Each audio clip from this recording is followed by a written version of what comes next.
Bonjour à tous.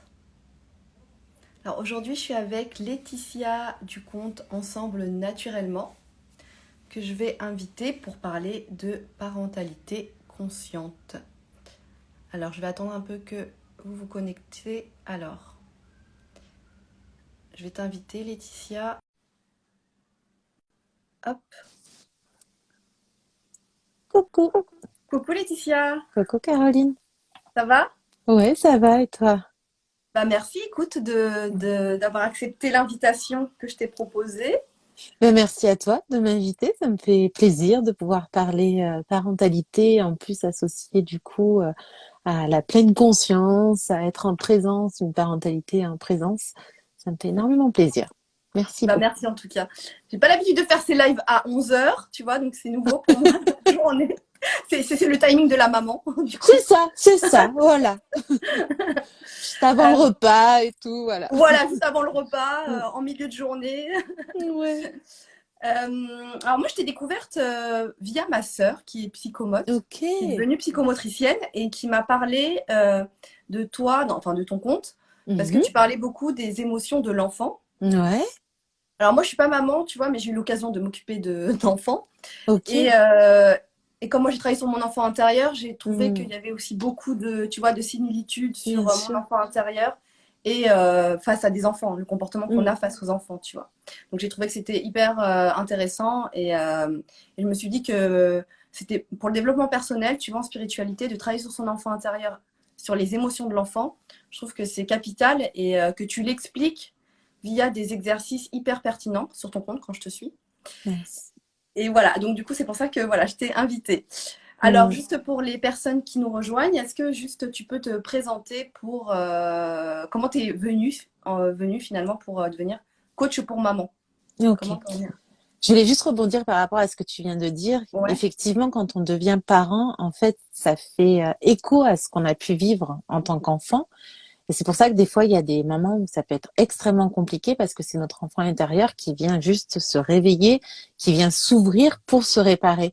Donc c'est pour ça que dans certaines situations, on est un petit peu débordé par les émotions. Donc déjà bien comprendre son enfant et en plus comprendre que ça vient de travailler son enfant intérieur et du coup engager cette réparation-là, ça aide justement à avoir une parentalité qui va être un peu plus douce, un peu plus facile dans le quotidien. Donc voilà, c'est normal que les deux soient liés. Ouais. Alors moi, qui je suis? Je suis donc Laetitia Hervy. Je suis maman de trois enfants qui vont avoir donc bientôt 16 ans, là dans quelques jours. 12 ans et demi, il est né en 2009, et 6 ans. Et donc, comment j'en suis arrivée à devenir coach pour maman? Alors, ça s'est fait vraiment par des petits pas, petit à petit. Mais bien entendu, bah, c'est mes enfants qui m'ont accompagnée, qui m'ont menée vers ce chemin-là.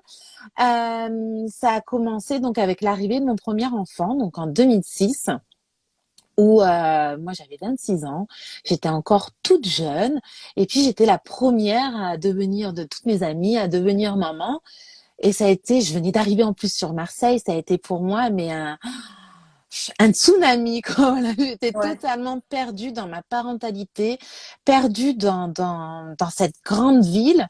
Il me tardait qu'une chose, c'était retourner travailler. En même temps, la culpabilité de me dire mais mon Dieu, voilà, je veux retourner bosser alors que ce petit bouchon quoi, je l'aime mais j'y arrive pas quoi. C'est extrêmement compliqué. Et du coup, bah, quand j'ai eu mon deuxième enfant, je me suis dit, mais non, mais moi, je veux profiter de mes enfants et hors de question de reproduire la même chose. C'était 3 ans après. Donc, en plus, on s'était installé entre-temps sur Aix-en-Provence. Donc, du coup, plus petite ville, plus à taille humaine. Donc, voilà, j'avais commencé à faire un petit peu du réseautage, etc. Et du coup, je me suis dit, bah là, moi, j'ai envie de profiter. J'ai envie de profiter de mes enfants et puis de plus subir de nouveau cet isolement. Parce que c'était vraiment un poids pour moi qui m'avait empêché de vivre cette parentalité au démarrage.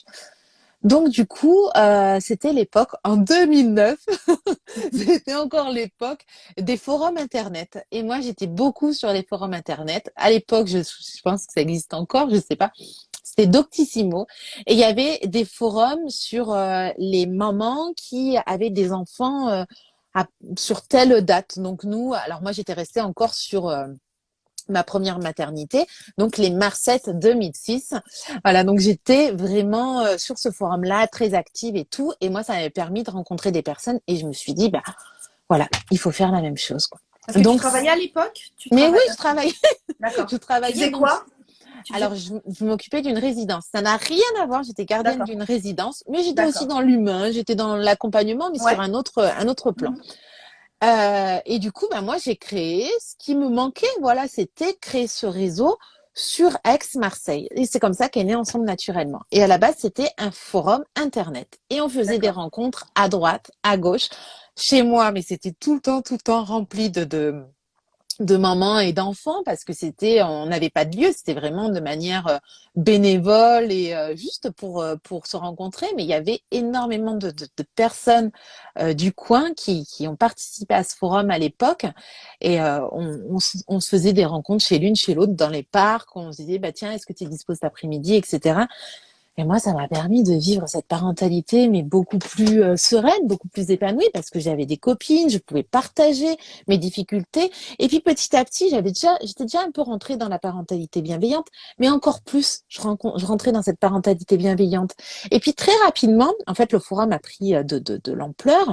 Et puis il y avait une association dans le coin, sur Aix-Marseille, qui, elle était un peu laissée à l'abandon. Et puis du coup, j'ai assisté à l'AG, à la réunion, à l'Assemblée générale, voilà, chercher le terme exact, à l'Assemblée générale, et puis la présidente avait fait, bon, ben moi, j'arrête, j'ai plus l'énergie de rentrer dans l'association. Et du coup, elle me dit, bah, Laetitia, je te propose de la prendre parce que toi, voilà, t'es pleine d'énergie et tout. Bah non, je sais pas, j'étais pas venue là pour ça, quoi, juste pour m'investir, faire des petites choses et tout. Et puis finalement, je suis partie de là, j'étais présidente de l'association. Et c'est comme ça que sont venues D'accord. des rencontres un petit peu plus formelles, où j'ai animé des rencontres. Donc, je lisais, je préparais des thématiques, et puis, bah, sans prendre une casquette de pro, voilà, Mhm. T'animais. j'animais ces rencontres et mais je kiffais et je kiffe toujours quoi. C'est vraiment Mhm. un moment de plaisir parce que du coup à un moment enfin tu te mets déjà à hauteur et puis il y a d'autres moments où tu partages tes connaissances. Enfin, moi j'adore vraiment ces moments-là. Et puis du coup, ben, j'ai vu que ça, j'adorais. Donc, au fur et à mesure, je me suis professionnalisée. C'est comme ça que j'ai fait ma formation. Donc, déjà, monitrice de portage, après, D'accord. accompagnante parentale, professeur de Mhm. yoga pour les enfants. Là, c'est des grosses formations. Et après, j'ai fait des petites formations par-ci, par-là pour ben, faire ma méthode d'accompagnement. Et puis, bah, du bénévolat, présidente d'association, bah, j'ai petit à petit, moi, créé mon association. Et puis D'accord. après, ben, j'ai aussi avancé, c'est-à-dire que j'ai créé mon entreprise, mais j'ai lâché petit à petit mon poste pour faire déjà un mi-temps en congé parental, puis après un mi-temps création d'entreprise. Et puis bon, ben là, je suis à 100% en tant qu'entrepreneuse et donc coach pour maman. Ok. Voilà. Une longue Waouh. histoire, Oui, mais mais ça permet aussi de voir que voilà, on peut commencer et c'est ce que j'encourage aussi aux mamans qui ont envie de faire d'accompagnement parental, leur dire mais vas-y, lance, tente et tu fais un petit peu, peut-être de manière bénévole, tu t'engages en mhm. rien du tout.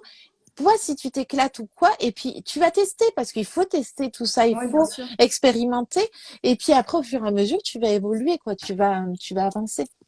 Oui, ça arrive pas comme ça tombe pas sur.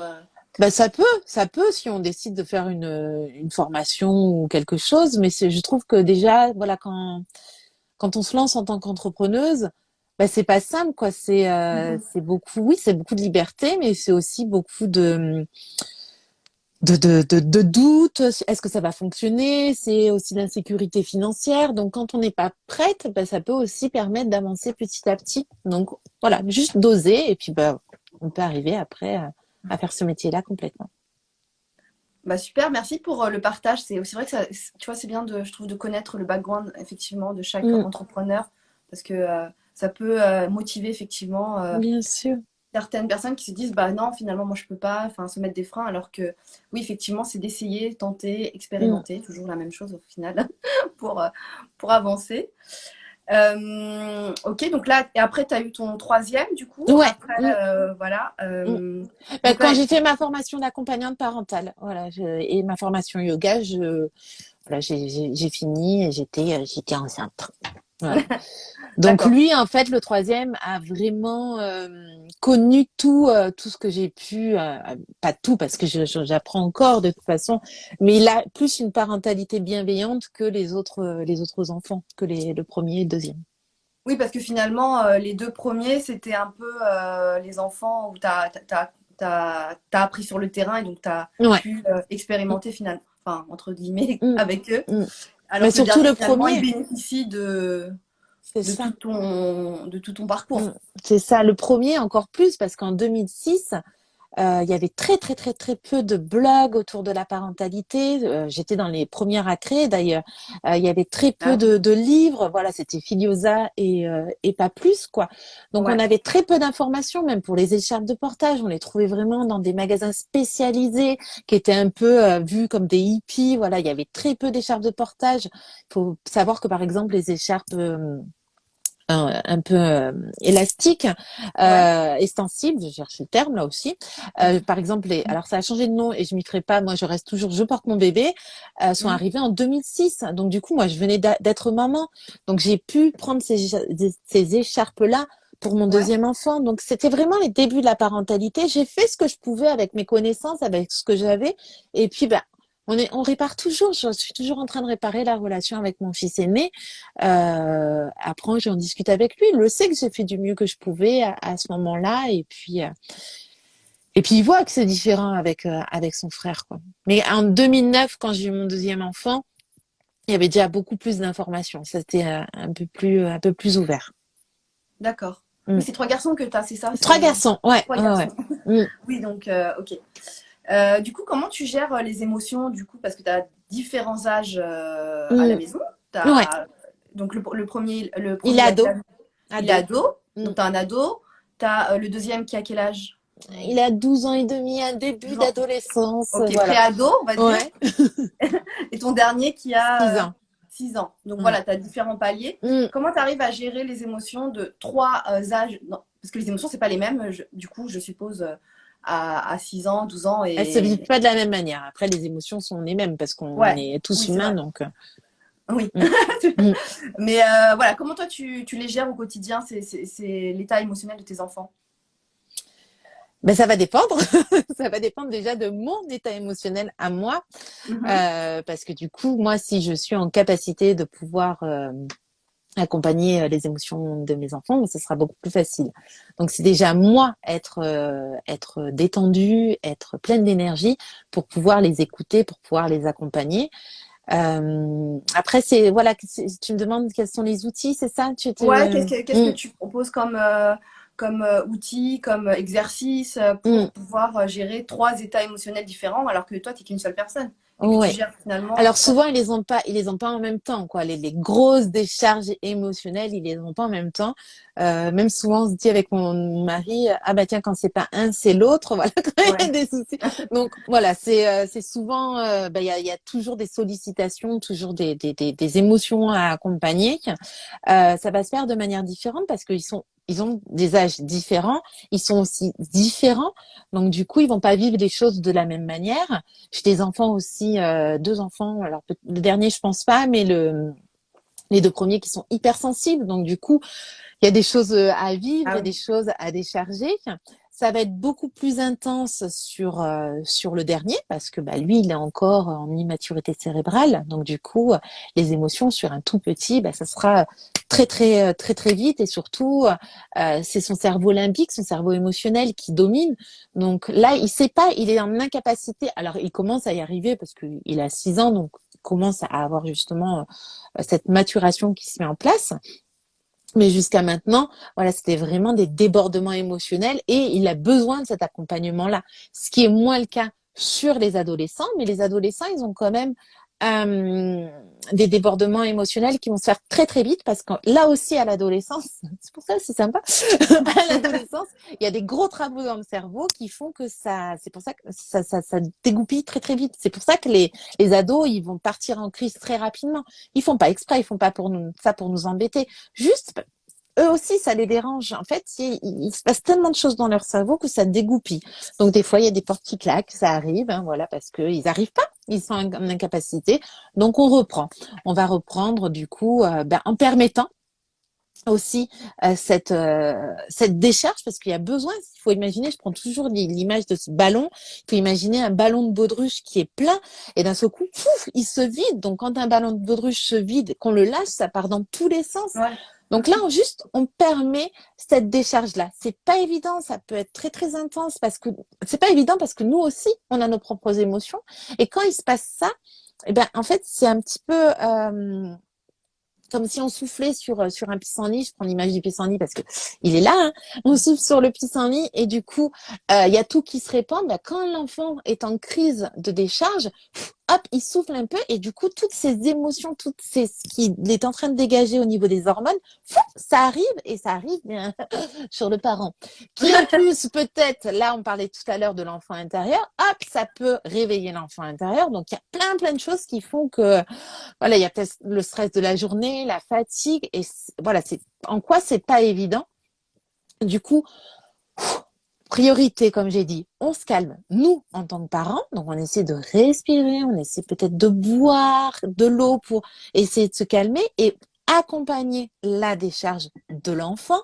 Et ensuite, on essaie de poser des mots. Mais après, quand il est calmé, je vois que c'était compliqué pour toi, qu'est-ce qui s'est passé? Et du coup, quand il y a des débordements émotionnels, il y a aussi un besoin qui est lié à ça. Donc, décrypter le besoin pour pouvoir trouver des solutions, pour pouvoir mettre des choses en place. J'ai vu que tu étais très en colère, tu as claqué la porte, voilà, tu Et avais du besoin coup, de quand il quoi? est dans la crise, en fait, tu le laisses, on va dire, exploser. Oui, alors oui et non. Non? Je lui permets, je laisse pas, je lui permets d'exploser. Euh, le laisser, ça voudrait peut-être dire, on pourrait entendre peut-être je laisse tout seul. Non, Oui. parce que l'enfant, il a vraiment besoin de nous. Le Donc, il faut laisser, rester ça, avec l'enfant. Il faut rester avec ouais, l'enfant. oui, ou en présence, ça veut dire être là et envoyer peut-être, tu vois, une bulle d'amour, respirer profondément, et imaginer qu'on l'enveloppe parce qu'il y a des enfants qui n'aiment pas être touchés à ce moment-là. Donc, on va essayer de créer une ambiance dans l'invisible qui va permettre de faire un petit peu retomber la pression et retomber toutes ces molécules, toutes ces hormones de stress. Donc, moi, je parle souvent de bulles d'amour. Voilà, déjà, ça permet de soit quand on respire, d'être apaisé. Et ensuite, hop, on va dégager. On imagine que ses mains vont un peu s'agrandir et envelopper l'enfant. Et ça, il ressent dans l'invisible, l'enfant. Mhm. Donc, voilà, le laisser, c'est lui permettre. Donc, on le laisse pas tout seul. Donc, soit une Tu l'isoles pas dans présence. une chambre, par exemple, parce que souvent, enfin, souvent on peut avoir le réflexe de dire, bon, bah, tu vas te calmer dans ta chambre et Alors, tu moi, vas. ça va m'arriver euh, quand, par exemple, il y a du monde à la maison ou que les autres sont en train, je sais pas, de regarder quelque chose à la télé ou de faire un jeu, de prendre, donc là, ça va être plus le cas sur mon tout petit, de Ouais. prendre mon enfant et Mhm. on va se calmer dans la chambre. Oui, tu vas Donc, avec lui, quoi. Tu ouais, on va l'accompagnes. s'isoler. Parce que même pour moi, c'est compliqué pour tout le monde, en fait. S'il y a des cris, s'il y a de l'excitation dans cette pièce, tout le monde va se mettre à s'énerver. Donc là, je vais nous isoler pour accompagner ce moment de décharge. Donc D'accord. voilà, on n'isole pas un enfant tout seul. À ce moment-là, il est vraiment perdu. Mhm. Il est en proie à ses émotions et il a besoin de nous. Donc D'accord. s'isoler pourquoi pas, mais pas l'isoler. S'isoler pour se mettre justement dans sa bulle et pas être aussi déjà c'est pas évident d'accompagner son enfant. Donc si en plus on est parasité par les émotions des autres ou les réflexions ou les regards, Ah oui, c'est c'est pas sûr. toujours évident. Donc hop, moi je vais prendre mon enfant et je vais lui dire on va se mettre dans la chambre. Voilà. Ouais. Et là je suis là pour l'accompagner. Euh, et je voulais ajouter autre chose sur le fait de le laisser. Le laisser, voilà, quand on le laisse, j'insiste, hein, c'est bien lui Oui. permettre et c'est pas non plus laisser tout faire. C'est-à-dire qu'il y a un enfant, il y a des enfants peut-être dans cette décharge émotionnelle. Là, c'est pas de la Mhm. colère hein, d'ailleurs, hein, c'est des décharges émotionnelles. C'est une accumulation de stress. Ouais. Peuvent jeter des choses, Ouais. des jouets, Mhm. peuvent se mettre à tirer les cheveux, mordre, taper, avoir des gestes brusques. Et ça, Mhm. pareil, on ne peut pas laisser. On ne peut pas laisser ça. Peut comprendre qu'il a besoin, que c'est quelque chose qui... il est sous stress, donc du coup, il est en tension de partout et du il a besoin de faire ça, mais on va lui rappeler la règle. On va le sécuriser, on va se sécuriser. Je vois que c'est compliqué pour toi. Et là, c'est pas possible de me taper. C'est pas possible de jeter tes jouets.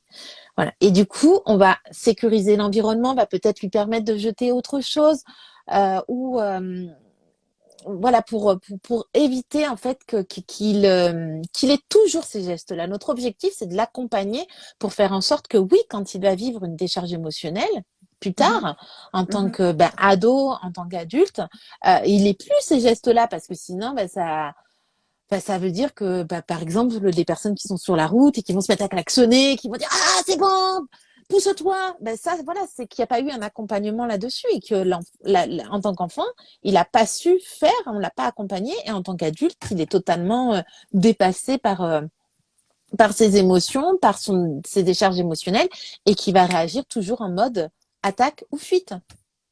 Attaque ou fuite, ok. Ouais, figement. Après, on est vraiment à un stade de stress qui est encore plus élevé, donc ça arrive plus rarement.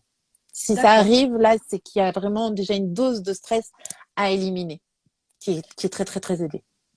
Ah oui, d'accord. Mm. Et tu avais parlé du coup du cerveau émotionnel et limbique. Du Ouais. coup, il est entre guillemets dominé l'enfant par ce cerveau limbique jusqu'à quel Mm. âge? Jusqu'à Tu dirais 6-7 ans. 17 Voilà, ans. Ok. où c'est autant pour moi. Autant pour moi. Le cerveau limbique, il est dominant jusqu'à environ ces 3 ans et ensuite la Ah, maturité cérébrale, elle se fait vers 6-7 ans. Mais il faut savoir que la totale maturité du cerveau, on ne sait pas encore, mais c'est peut-être 25 ans, ouais, certains, j'avais entendu. certains disent 30 ans. Donc on finit Mm. pas au niveau de la maturation, la maturité du cerveau. Émotionnel. Mm. Euh, on va juste donner les clés et ça sera beaucoup plus simple pour un enfant à partir de 6 ans. Il y aura moins, euh, c'est comme, moi, le fait d'appuyer sur l'interrupteur, tu vois, où on va dégoupiller, ça Mhm. sera beaucoup plus facile. Si c'est bien accompagné. Et donc, du coup, tu as pu voir la différence entre ton enfant de 6 ans et ton ado, la différence.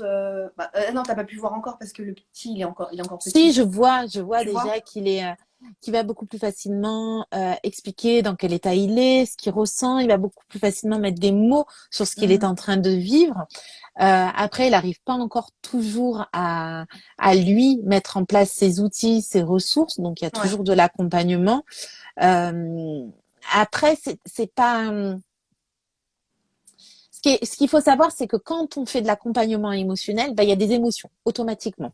Ouais. Quand on fait de la parentalité bienveillante, positive, en conscience ludique, on met le mot qu'on veut, l'enfant va dire des choses. Donc du coup, c'est mouvementé parce que il n'est pas toujours d'accord avec ce qu'on est en train de dire, avec ce qu'on est en train de Mhm. lui demander. Donc du coup, il va y avoir des fois des petits conflits, des petites tensions, des accompagnements, des choses comme ça.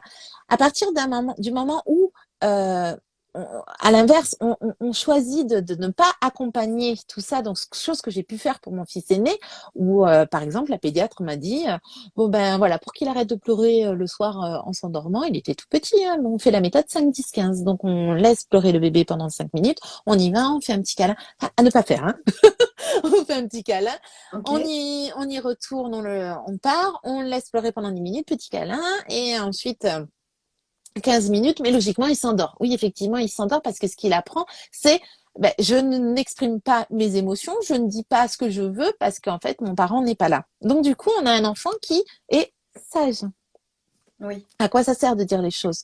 Donc, euh, c'est pas tout ça pour dire que c'est pas évident la parentalité positive, la parentalité bienveillante, parce que du coup, ça va, ça va faire des enfants qui vont exprimer des choses.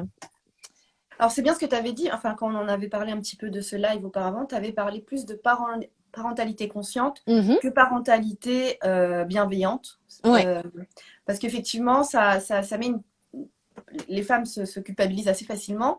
Et c'est Mm. vrai que parentalité bienveillante, on va toujours se juger sur le fait est-ce qu'on fait bien, est-ce qu'on fait mal, alors qu'en conscience, je trouve que le mot est plus.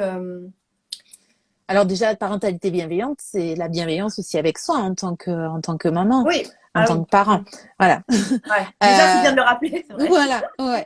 A- Après, voilà, moi j'aime bien parler de parentalité en conscience parce que du coup, euh, il n'y a pas d'outil magique. Mhm. Il n'y a pas de formule magique. Ça serait, hein, on donnerait la méthode à tout le monde. Il y a une boîte à outils qui peut nous aider, mais si on ne la met pas en place, bah, du coup, il y a nos automatismes qui vont ressurgir. Nos automatismes qui sont ancestrales, qui sont aussi qui sont peut-être par rapport à nos transmissions, donc l'enfant intérieur, etc. Et du coup, si on veut utiliser ces outils-là, bah, il faut revenir en conscience pour pouvoir les mettre en place. Par exemple, pour accompagner son enfant, c'est ce que je disais tout à l'heure, quand il a Mhm. une crise un petit peu de décharge, où donc lui va vivre des émotions, mais il fait pas exprès, parce que du coup, on l'a bien dit, il y a cette Ouais. immaturité cérébrale, il a besoin d'accompagnement à ce stade-là pour pouvoir avoir les clés et les outils. Mais nous, ce que ça va provoquer, comme je l'ai dit, on va avoir ce débordement émotionnel. Et c'est normal, en fait. C'est normal En parce qu'on est nous-mêmes, en nous, en oui, nous-mêmes. Et c'est nous-mêmes, normal. Parce que oui, du coup, euh, les émotions sont contagieuses, donc on va ouais, ressentir tout ça. C'est tout ouais. à fait normal. Si on n'est pas en conscience, on va se laisser déborder par tout ça et on va avoir nous-mêmes des réactions automatiques de Ouais. stress, attaque, fuite et figement. Donc Mhm. notre objectif, c'est de calmer nos réactions automatiques, donc d'être en conscience pour pouvoir accompagner notre enfant. Et c'est en quoi c'est pas toujours évident parce que des fois on y arrive et des fois on n'y arrive pas. Ah oui, c'est hyper Donc difficile. c'est ça. Ouais. Donc revenir en conscience, c'est ben, déjà ressentir dans son corps que là, ouais, c'est compliqué. Je ressens du Ouais. stress, je ressens des tensions à l'intérieur de moi. Donc souvent ça s'identifie par le ventre qui se noue. On va Mhm. sentir justement cette boule qui monte, les mâchoires qui se crispent, les poings serrés, les épaules qui vont se contracter. Toutes ces informations-là au niveau du corps sont déjà des prémices au niveau des émotions et du coup vont nous indiquer là, il faut faire quelque chose. C'est un petit peu comme un voyant qui s'allume. Et c'est à ce Mhm. moment-là, en fait, qu'il est intéressant d'agir et de mettre en place un outil pour se calmer et revenir en conscience. Donc, comme j'ai dit tout à l'heure, ça va être la respiration, parce que quand on respire, mais là, vraiment, une respiration consciente, c'est-à-dire, je prends conscience que j'inspire, je prends conscience que j'expire. Donc, parce que si je, ben non, ça fait Ouais. rien du tout, quoi. Si on prend conscience de l'air qui rentre et de l'air qui sort, ben, c'est à ce moment-là, en fait, qu'on calme notre cerveau. Parce que si, là, toi, Caroline, tu es en train de Mhm. penser à ta liste de courses, donc imagine, Mhm. voilà, tu dois acheter donc de la farine, du pain, Mhm. des pâtes, etc. Et je te demande maintenant de respirer et de prendre conscience. Vous pouvez faire l'exercice en même temps de prendre conscience de l'air qui rentre par ton nez et de l'air qui sort par ton nez, tout en pensant à ta liste de courses. Est-ce que tu y arrives? Non. Non, on n'est pas Non. capable. On n'est pas capable. Et c'est donc pour ça, ça montre bien que la respiration consciente, ça permet de s'apaiser et de revenir là dans l'instant présent, de revenir dans la situation. De la même manière, quand on va boire de l'eau, quand on va s'hydrater, ben, on peut pas, on se concentre sur ce qu'on est en train de faire. On va permettre aussi au cerveau de se réhydrater. On est fait d'eau et du coup, quand on est vraiment en stress, on se déshydrate très très vite. Donc là, c'est un temps de pause aussi et un temps où on redonne de l'énergie au cerveau pour tout bien connecter. Donc Ça, ça, c'est pas c'est mal vraiment... ça de boire, Mm, c'est-à-dire quand tu sens que l'enfant est OK, tu bois, ça te permet toi de te on fait... Voilà. recentrer, d'être en conscience et de prendre un peu plus de distance du coup, parce que sinon on va C'est ça. prendre l'état émotionnel de l'enfant et ça va nous énerver, évidemment ça va nous énerver Mm. et donc on Ce va sont ces réagir. émotions, c'est pas les nôtres. Ouais, Par voilà, contre, c'est on peut ça. les ressentir, mais c'est important de faire la barrière. On les ressent aussi pour peut-être pour se, c'est peut-être bien de se dire ça, pour se dire, ben, je suis là pour l'aider. C'est mon rôle aussi de l'aider, de l'accompagner. Il a besoin de moi. Alors ça, pour les hypersensibles, c'est un exercice qui est assez Mm. challengeant, tu vois, Ouais. parce que ne pas prendre Mm. en temps normal l'état émotionnel, mais de son propre enfant, je pense que c'est un vrai Mm. challenge de prendre un peu de distance, effectivement, en ayant des outils comme avoir une bouteille d'eau, faire de la respiration Bah, la consciente. respiration, on l'a toujours avec soi, donc du coup, c'est ce qui est de plus accessible à mon sens. Ouais, ouais. Mm. Ouais, ok. Ça, c'est pas mal, effectivement, comme outil on peut penser. Mais est-ce quand parfois, tu vois, ça nous déborde, nous, Mm. émotionnellement, tu vois, et qu'on Mm. va s'énerver sur l'enfant. Mm. Ah bah oui, ça arrive. Oui, ça Ça arrive arrive. parce qu'on l'a vu On n'est que pas c'est pas parfait. simple. C'est ça, on n'est pas parfaite. On n'est pas Et puis, parfaite. on a vu que du coup, il n'y avait pas de formule magique. Et l'important, Ouais, c'était de revenir là dans notre état pour pouvoir nous apaiser et pas avoir de débordement. Donc, du coup, des fois, ça arrive parce que, en plus, on n'a pas les bonnes conditions. Peut-être qu'on est fatigué, peut-être qu'on a passé ouais. une journée qui était un petit peu compliquée. Enfin, il y a plusieurs choses qui font que ça peut nous mettre en difficulté encore plus que sur des moments où on sera pleine d'énergie, on aura passé une journée super. Du coup, on va rapidement mettre en place ces outils-là. Donc oui, des fois, ça arrive de déborder, ça arrive de crier sur son enfant. Moi, je pars du principe que on lui montre aussi que personne n'est Mm. parfait. Donc de lui dire voilà, déjà on va s'excuser. Voilà, Ouais, c'est voilà, la première des choses. qu'est-ce qu'on pourrait faire effectivement après s'être énervé sur l'enfant? Qu'est-ce que les choses que toi tu préconises Déjà, la première des choses, c'est je m'excuse. Là, j'ai de pas eu une t'excuser? attitude. Ouais, Mm. c'est important parce que si aussi À l'enfant. n'importe quel âge? Ouais, oui, Ok. oui. On peut même s'excuser entre adultes. Je suis désolée, là, je me suis emportée. J'ai pas pris le temps de me calmer et du coup, j'ai réagi au quart de tour. Je pense que le pardon, c'est une belle chose et Non, c'est ce qui s'est face à un bébé par exemple, tu vois. Il a 6 mois ah et oui. et tu vas dire excuse-moi mon bébé Hmm. de mettre. Ok. L'enfant, il est capable de comprendre dès le début, quoi, dès les Ouais, premiers ouais. mois, même dans la vie, dans sa vie Infantil. fétale. Oui. Mhm, mhm. Donc oui, de lui parler, je suis désolée, là, ça a été compliqué pour moi. Donc d'expliquer en quoi ça a été compliqué, d'expliquer aussi le geste qu'on a fait ou ce qu'on a dit ou comment on a crié. Voilà, j'avais pas envie. Donc je suis vraiment désolée. Ça a dû peut-être te toucher, ça a dû te blesser, te faire du mal. Donc comprendre aussi ce que l'enfant peut-être a eu peur. Peut-être, hein, on va mettre des peut-être et puis Mhm. l'enfant Puis tu vas va mettre des mots justifier. dessus, quoi. Mm, Tu vas mettre des mots ouais, sur mm, ton, finalement, sur notre propre état émotionnel c'est par ça. rapport à l'enfant. Et ensuite, après l'excuse, vient le temps des réparations.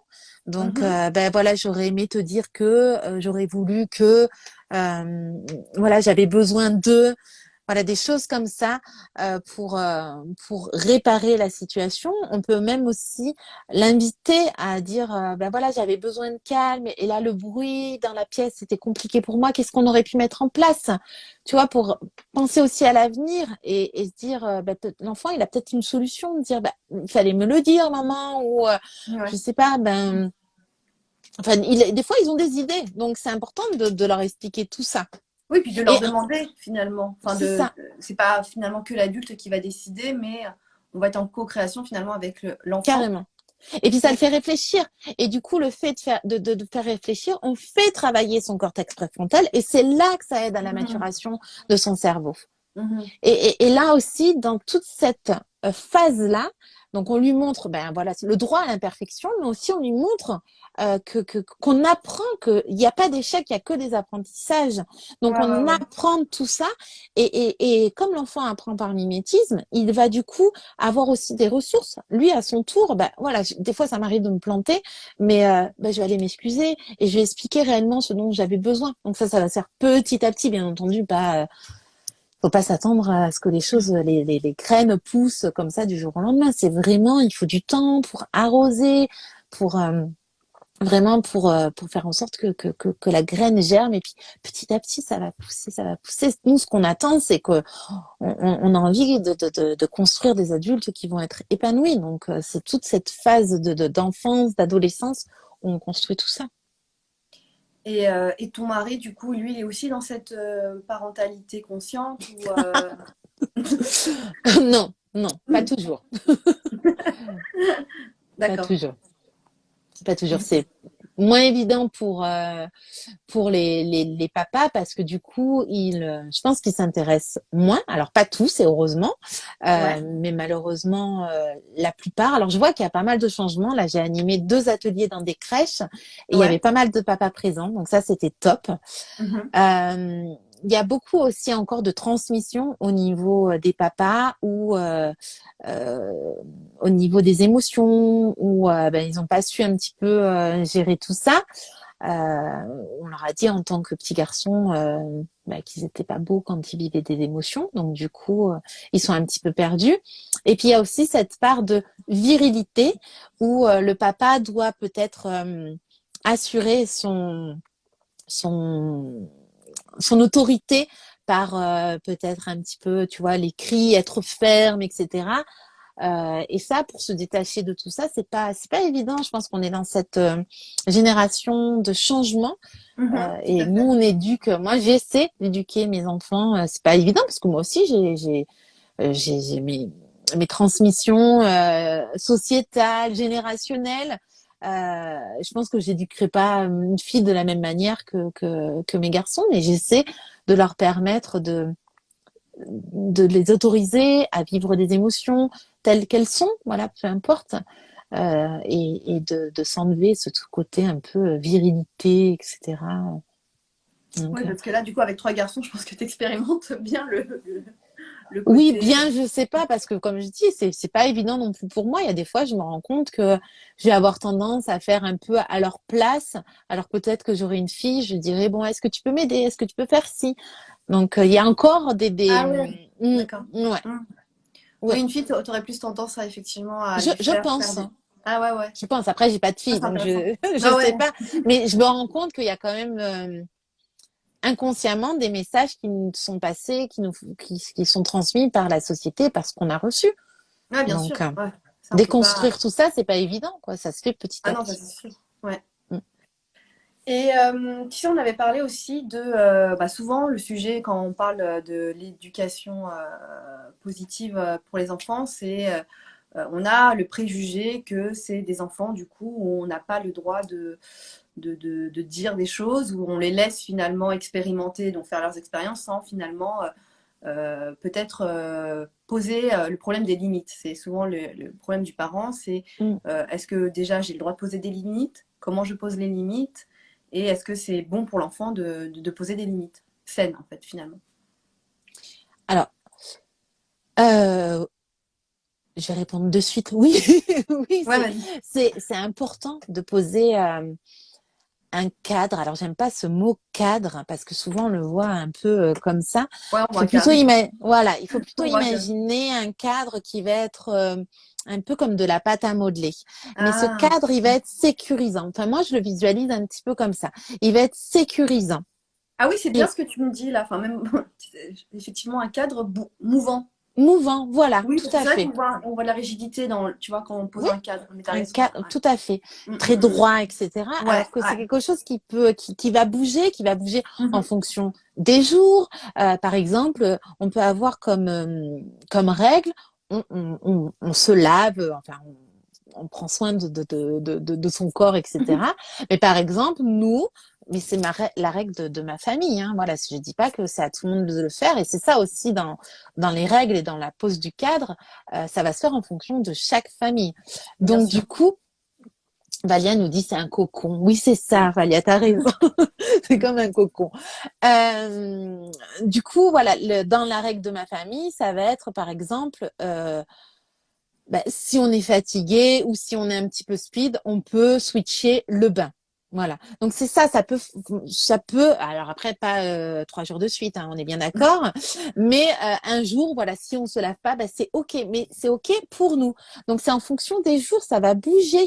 Pas Oui, ce que pour tu tout. me dis, c'est d'avoir un peu de souplesse finalement avec un cadre, par exemple. C'est Tout d'apporter de à la fait. souplesse à ce Tout à cadre. fait. Ouais. Donc ça, voilà, cette souplesse-là, on appelle plutôt Mhm. ça donc les règles négociables. Elles vont changer en fonction Mhm. aussi de l'âge de l'enfant.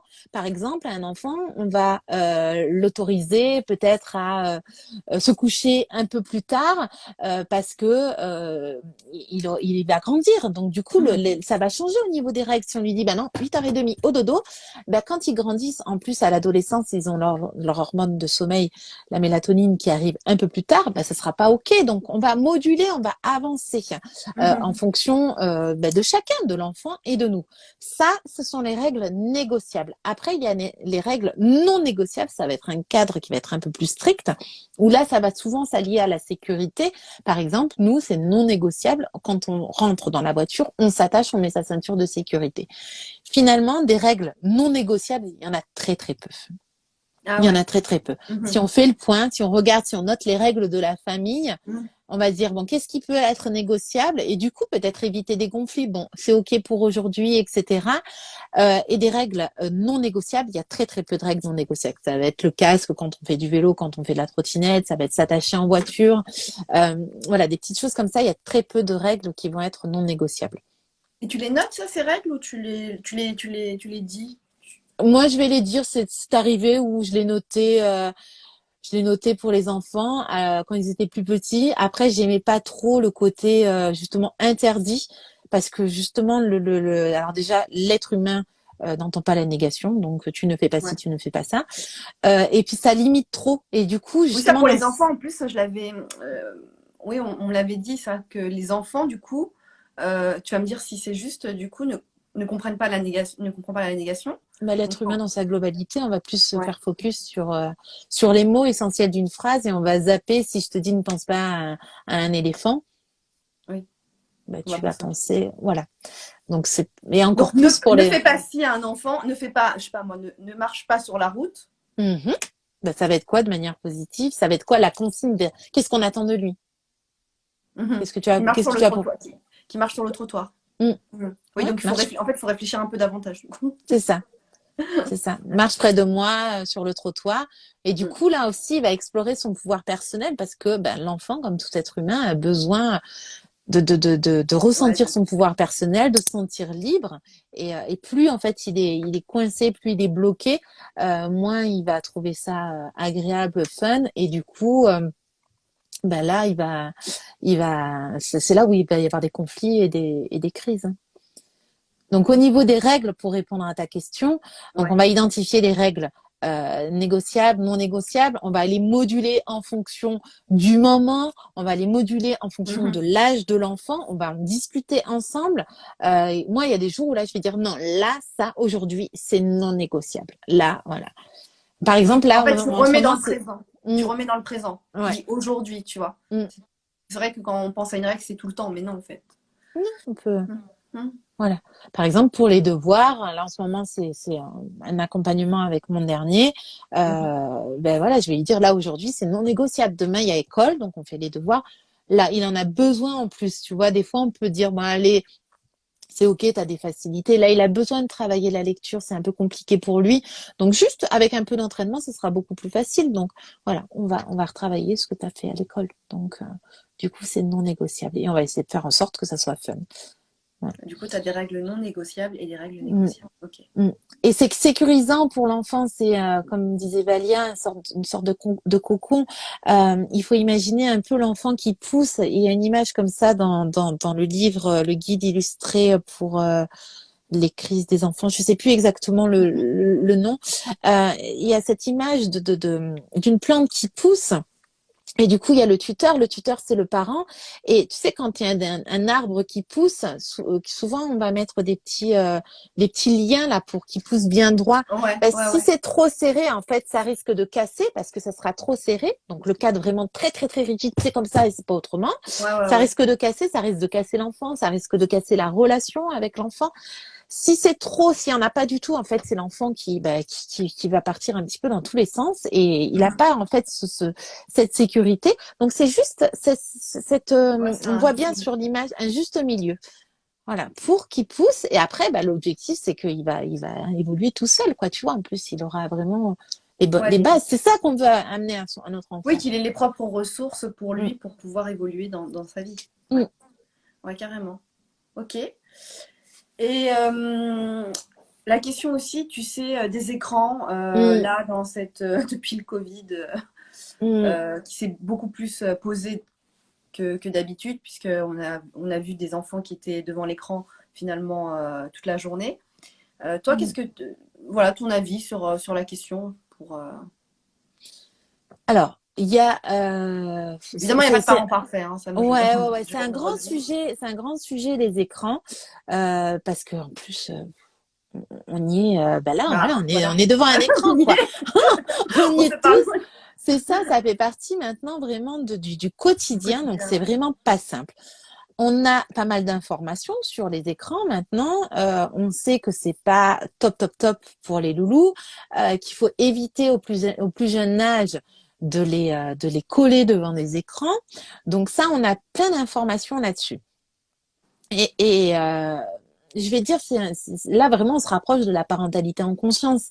C'est-à-dire, moi, je suis pas là à dire c'est le mal, les écrans, c'est pas Mhm. bien, etc. C'est toujours avoir un usage réfléchi et un usage qui va être peut-être adapté. Parce que des fois, sur les écrans, il peut y avoir des trucs qui vont être super top, Ouais. des bonnes émissions, des bons, voilà, des bons documentaires, même des applications. Moi, je me souviens que mon fils aîné a réussi à compris ce principe de lecture avec une application qui s'appelle Dictée Muette ou Dictée Montessori, un truc comme ça. Et du Ouais. coup, bah, c'était une très très bonne application. Il n'était pas en train je sais pas quoi faire Ouais, ouais. comme application. Donc là, il avait un moment d'écran qui était ludique. Donc du coup, on peut utiliser les écrans, mais de manière ludique, comme ça fait partie maintenant aussi de notre société, comme on peut utiliser un autre jouet. Maintenant, si on n'utilise que ça, bah effectivement, c'est Ouais. pas top du tout. Donc c'est toujours là aussi encadré et peut-être là, voilà, mettre aussi des règles sur un usage qui va être peut-être si l'enfant a du mal, hein, un usage qui va être peut-être modéré, peut-être c'est des d'un timer. Après, je vois mes enfants, ils sont tous différents. Et par exemple, mon dernier, on n'a pas de règles sur les écrans. Euh, où il y a un peu. Alors si on n'a pas de règles, c'est faux. C'est faux. C'est les jours d'école, il n'y a pas d'écran, il n'y a pas il n'y a pas de dessin animé le matin. Mais quand il n'a pas école, donc demain matin, par exemple, il aura droit à un dessin animé. Mais il vient toujours me demander, est-ce que je peux regarder un dessin animé? Bon, je vais dire oui. Et du coup, souvent, je vois que lui, alors, mais c'est lui, hein, c'est spécifique à mon fils, il Ouais. va regarder des dessins animés et en même temps, il va faire des trucs à côté. Donc Ouais, ouais, ouais. il est pas, tu vois, collé comme ça. Ouais, il est pas Il va passif. jouer, ça va lui créer des jeux, des Non, ça va choses, être voilà, stimulé. qui vont l'inviter à la création, à l'imaginaire. Donc là, il a un usage, ça va. Mais de la même manière, je vais dire là, ça va être le dernier dessin animé et on va arrêter l'objectif. De toute façon, il va se détacher de la télé. Il est pas trop, très, très, très rarement sur le téléphone ou les tablettes. Il va se détacher de tout ça parce qu'on va faire d'autres choses. Et ton Parce qu'on ado, va. du coup? Parce Alors que pour les ados, c'est beaucoup plus compliqué. voilà, très bien.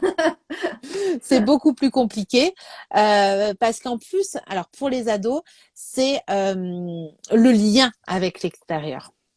C'est-à-dire Hmm. qu'ils font un usage de l'écran où peut-être qu'avant ils se retrouvaient chez l'un, chez l'autre Ouais. pour Hmm. jouer ensemble. Et maintenant, on n'a pas connu ça nous quand on était jeunes. C'est la Hmm. nouvelle manière D'être ensemble, finalement, d'être de ensemble. créer du Tout à lien. fait. Ouais, de Mm. connecter du lien, ouais. Ok. Et donc, ils sont certes devant leur écran, chez eux, mais ils sont connectés par Avec réseau leurs avec copains. les Ouais. copains. Ouais. Avec les copains, ouais. Donc là, c'est pas simple.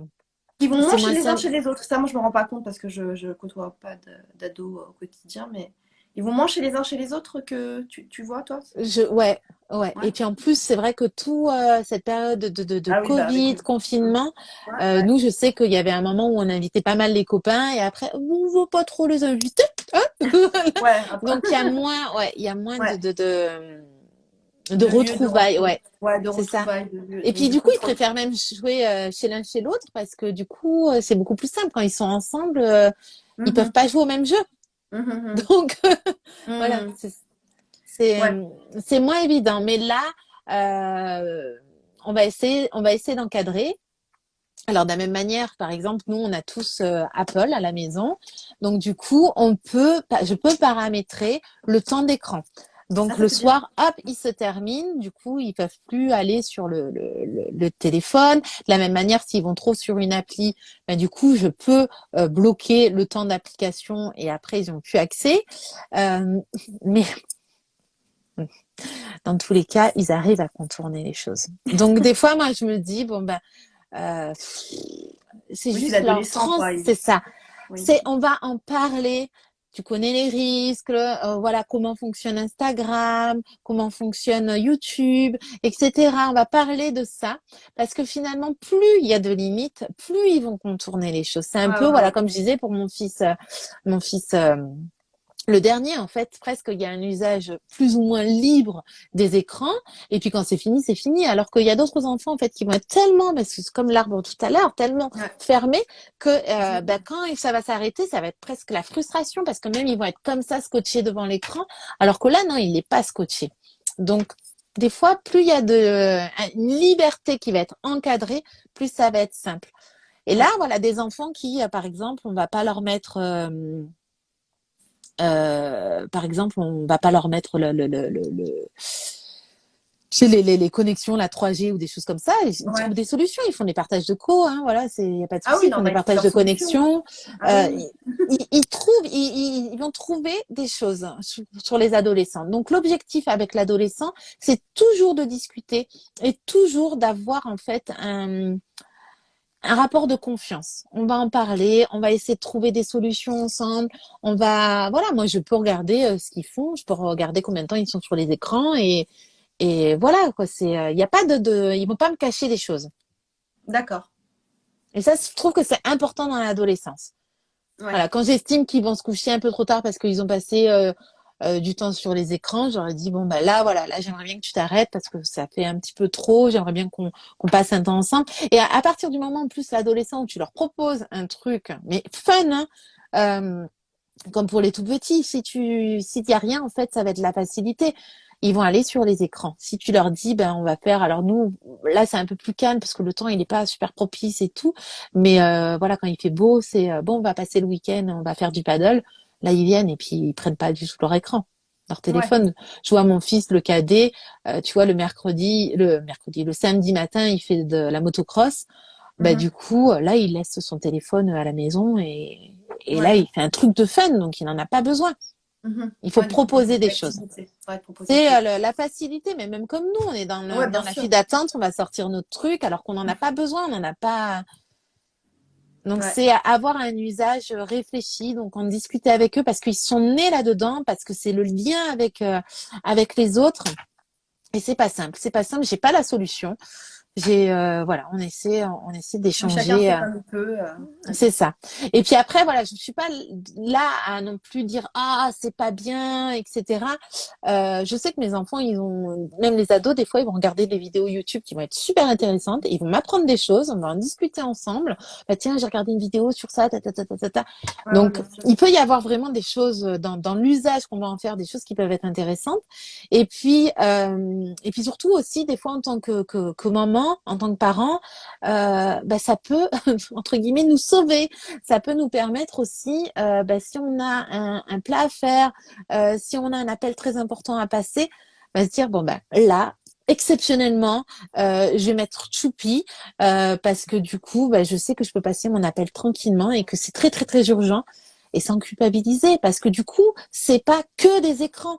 Ce qui est nocif c'est quand l'enfant va passer énormément d'heures sur les écrans et qu'on va pas lui apporter autre chose, pas une autre ouverture, qu'on va pas lire avec lui, qu'on va pas peut-être aller au musée, qu'on va pas sortir dans la nature. Moi je vois des gosses ils sont dans les poussettes devant des Mhm. écrans quoi. Non mais voilà, ou au Ah ouais. restaurant. Ben non, au restaurant enfin nous ils ont beau être beaucoup sur les écrans, au restaurant, on essaie quand on est en famille de partager un moment ensemble et de pas sortir son téléphone. Et on l'a fait dernièrement avec voilà, j'ai fait un restaurant avec mes fils. Ben non, je repense à la situation. Non, j'ai mes petits stylos dans mon sac et puis même on a pris des sets de table, on a fait des dessins. Ouais, ça Voilà. c'était ouais, ton cadre, quoi. Oui, ouais, et puis bah il y a même pas à le rappeler, c'est ok quoi. Ouais. Ils Ouais, ouais, ouais. savent quoi. On passe un moment ensemble. D'où Donc du ton coup, compte ensemble naturellement. alors, pourquoi il s'appelle comme ça? Parce que du coup, je voulais quand même ensemble rassembler, tu vois, Ouais, c'était ça, c'était le réseau, ouais. rassembler les personnes et naturellement, parce que c'était lié aussi à la base sur le maternage. Il y avait beaucoup aussi, on parlait de la nature, des couches lavables, de Ah oui, plus sur la l'écologie. nature. Donc, ce Ok, côté un peu nature. Donc, d'accord. voilà, ouais, voilà ce nom. Ouais. Bon, bah, ça fait bientôt 1 heure déjà qu'on est en Mais ouais, live. ouais, Voilà, j'espère que, en tout cas, tu as donné beaucoup d'outils, je ouais. Je trouve sais pas beaucoup s'il y a des d'expérience. questions. J'ai pas vu passer. Moi, Ouais, voilà. j'ai pas vu s'il y avait des questions, je crois pas, j'ai pas. S'il y a des personnes qui ont des questions, voilà, n'hésitez pas à les poser à Laetitia. Mm, Là, j'ai pas. je crois, attends, je regarde, Mm, je ouais, regarde. moi, je vois rien. Tu vois, Mm. toi, tu vois pas? Souvent, ouais. Si je vois, rejoins, publier, mais là, j'arrive Non, moi, pas. je me demandais si c'était en replay, mais Ouais. écoute, mais c'était, Mm. franchement, c'était très très complet, hein, les réponses que tu as données. Enfin, moi, En tout cas, moi, j'essaie de répondre à toutes les questions en MP. Donc, s'il y a des questions, des choses comme ça à apporter, faut pas hésiter à m'envoyer un MP. Et voilà, voilà, c'est n'hésitez pas à avec grand contacter plaisir Laetitia. pour prendre le temps de répondre aux questions. Et puis, s'il y a besoin d'aller plus loin, après, voilà, Bah, du ça coup, rentre dans le cadre d'un accompagnement. voilà. Et donc, du coup, on va finir sur qu'est-ce que du coup tu proposes donc factuellement pour les mamans Donc comme déjà, il y a pas mal accompagnement. de contenu gratuit disponible sur mes réseaux. Waouh, Ouais. les transitions. T'as vu, on est au top, Valia. C'est même pas, c'est fait exprès. C'est ça, c'est ça. Du coup, il y a pas mal de contenu gratuit sur mon compte. Et après, je propose des accompagnements donc en one-to-one, donc un accompagnement avec principalement les mamans, parce que voilà, je me suis Ouais. spécialisée autour de l'accompagnement des mamans. Donc un accompagnement qui se fait en visio principalement, ou sur place si c'est des mamans du coin, donc autour d'Aix-en-Provence avec un suivi souvent de quelques mois. Je suis en train de travailler sur peut-être du one shot, peut-être sur des thématiques spécifiques Ouais, aussi. c'est ça ce que je voulais te demander. Est-ce que tu fais du one shot, c'est-à-dire voilà, tu te sens un peu débordé, hop, tu fais une séance, on fait une séance avec Laetitia On pour. peut, ouais, il y a cette possibilité-là. On peut travailler sur du one shot. Ok. Je propose. Après, c'est vrai que quand on fait la séance découverte, puisque du coup, on fait une petite séance pour Pour se voir. découvrir, pour voir si les personnes ont envie d'avancer avec moi. Souvent, je dis, bah voilà, il y aura ça à travailler pour vraiment retrouver cet état d'équilibre. Mais on peut Mhm. très bien faire une séance pour. C'est arrivé sur des personnes, voilà, en une séance, elles avaient retrouvé cet état qu'elles voulaient et ces relations qu'elles voulaient avec leur enfant. Et puis là, actuellement, je suis en train d'accompagner un groupe avec le programme Maman sereine et positive. Donc, où il y a un module, c'est un programme de 8 semaines, un module chaque lundi, un module audio qui soit bien adapté pour les mamans. Donc, elles peuvent écouter tout en faisant peut-être une balade, quelque chose. Et donc, on avance en groupe par un groupe WhatsApp où on échange justement sur les difficultés, sur le module, etc. Et pendant toutes ces 8 semaines, il y a 3 lives pour accompagner. Après, moi, je reste dispo aussi de manière plus particulière s'il y a des besoins spécifiques avec une maman. C'est des groupes de Et donc, combien de personnes que tu fais? là, Mm. actuellement, elles sont 14, si ma mémoire est bonne. Ah, Au max, c'est 20. Et ah, c'est peut-être bon, que ok. pour le prochain, je sais pas, peut-être pour le prochain, je vais rester sur 15 ou 10 parce que finalement, c'est très très bien aussi les petits groupes pour avoir un J'aime bien, hein, accompagnement 15. qui est, oui, voilà, un accompagnement qui soit bien qualitatif parce que c'est Ouais, important pour moi d'apporter un accompagnement qualitatif. Donc la ok. prochaine session, logiquement, aura lieu en mai-juin et donc on peut déjà se préinscrire dans ma bio. En fait, il y a le lien, D'accord. voilà, pour être informé et pour avoir un tarif privilège. Ah, ok. Voilà. Donc voilà, la prochaine. Euh, et tu fais des ateliers aussi, tu fais des ateliers en crèche aussi, du coup? Oui, alors du coup, oui, Ouais, j'interviens aussi chez Valia qui a mis quelques petits messages. Donc, Kid ouais. Essence, donc son compte c'est kid.sens. Donc, c'est un lieu d'accueil pour les enfants autour de. Donc, il y a les parents qui viennent ou les nounous ou les grands-parents autour principalement de la créativité des enfants. Un très très beau lieu sur Aix-en-Provence où les enfants peuvent peindre avec l'inspiration du jeu de peindre d'Arnaud Stern ou André Stern, je sais jamais Ah lequel est oui. lequel. Mhm. Et puis du coup, moi, je suis dans la partie plus motricité, mais c'est vraiment pour aussi faire de l'accompagnement parental. Donc, je suis disponible pour les mamans à ce moment-là. Et puis, voilà, sur les jeudis matins, un jeudi sur deux, on termine par des petits moments, chansons, etc. Donc, c'est vraiment un espace que j'adore parce qu'il y a cette libre expression, créativité, motricité de l'enfant, cette liberté d'être. Et puis du coup, on donne aussi ces outils-là aux parents qui explorent ce lieu. Donc là, voilà, j'y suis un jeudi sur deux. Donc, pas ce jeudi-là, mais l'autre d'après. D'accord. Et puis là, j'ai fait des interventions dernièrement en crèche, les jardins d'Irissia, où je suis, donc, qui propose ces ateliers pour les parents. Donc, où on a abordé la thématique des colères des enfants. Donc ça, c'était très, très bien parce que du coup, les parents voilà, ont cette possibilité de pouvoir venir et D'être de pouvoir accompagné, échanger. quoi. Ouais. Échanger.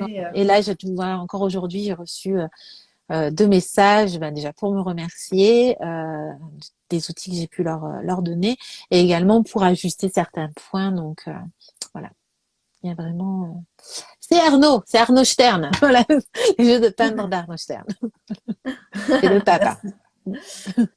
Oui, parce qu'en fait, Voilà. enfin, moi, là, par rapport à ton parcours et tes expériences et tout ce que tu partages, c'est le fait, enfin, moi, ce que là, avec le message que tu passes, c'est vraiment, je pense que, voilà, de pas rester seul et démuni aussi, Mm, tu sais, dans la parentalité, parce que souvent, on est souvent seul face à l'enfant, mm, et que, du coup, avec tout ce que tu proposes et d'autres, hein, il n'y a pas que toi, mais mm, d'autres personnes, c'est vraiment qu'aujourd'hui, la parentalité se vit plus comme avant. mm. Enfin, on peut tu vois, se vivre ensemble en Mais elles doivent se partage. vivre ensemble. Il y a un proverbe qui dit il faut tout un village pour élever un enfant, et c'est vraiment ça. Sauf que ben, le village, il n'existe plus. Parce qu'avant, on habitait avec la grand-mère, Ouais, l'arrière-grand-mère, et du coup, on avait ce soutien. La maman était disponible aussi, sauf que maintenant, la maman, elle bosse. le travail, ouais. Et puis en plus, bah, la famille est rarement à côté parce qu'il y a énormément de femmes et de mères que j'accompagne qui n'ont pas du tout de famille à côté, qui Ouais. ont très peu d'amis parce que du coup, elles sont mutées à droite, à gauche et puis se créer un réseau, se recréer un cercle d'amis, c'est pas évident. Donc du coup, Ouais. les femmes et les mères se sentent profondément seules. Sans avoir de relais, elles se questionnent sur leur parentalité parce qu'en plus, ben, du coup, avec les réseaux, on a de plus en plus d'informations et des fois, on voit des choses, on voit un peu des choses qui peuvent être parfaites et on croit que ça doit être comme ça et on oublie que ben non, on est toutes humaines et des fois, ben ça nous arrive, même à moi, de crier. Des fois, ça m'arrive de dégoupiller. Voilà, des fois, ben, quand on a eu le Covid, ben oui, l'écran a pris beaucoup beaucoup de place parce que là, j'avais pas la capacité, mais c'était ok pour moi. Donc, je ne suis pas parfaite et du coup.